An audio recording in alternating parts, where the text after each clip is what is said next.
لیکن سمجھ میں آئے گا کہ اولیاء سے جڑے ہوئے تھے، اولیاء کی محبتیں تھی. ہر ایک کا یہی معاملہ ہے. یہ تو آسمانی کلر اوپر کا مسلک و جماعتوں کا ہے، اس کو ذرا کھروچو تو یہاں سے وہاں تک آل علی اور آل علی کی محبتیں. میرے بھائی آج بھی امت موجود ہے، لیکن تم نے سنگ مرمر کے رنگ کو بدلنے کے لیے دھوکہ دیا امت کو کہ آسمانی کلر کا ہے. آسمانی کلر کا نہیں ہے، بلکہ جہاں کے مالک کا عشق اصل ایمان ہے، بندے رب پاک کی محبت اصل ایمان ہے، اور آل علی اور آل علی اور اولیاء کی عظمتیں اور ان کا نظام ہی اصل نظام ہے جو حق کی پہچان ہے.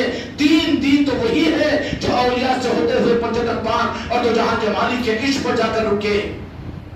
اب اس کے بجائے ان ساری نسبتوں کو ختم کیا اور اللہ کی رضا کی طرف میں لگا دیا.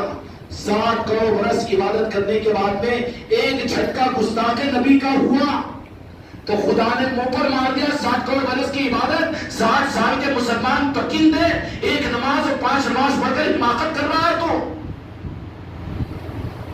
کل قبلہ میر اعجاز علی صاحب نے ایک عجیب بات یہاں کہی کہ اللہ تبارک و تعالی، خیر اس تفصیل میں جانے کا موقع میں اشارہ کر دیتا ہوں، حق کی دلائل کو لے کر اگر انبیاء کی بے ادبی کا عنصر اس میں ہو تو خدا رد کر دے گا.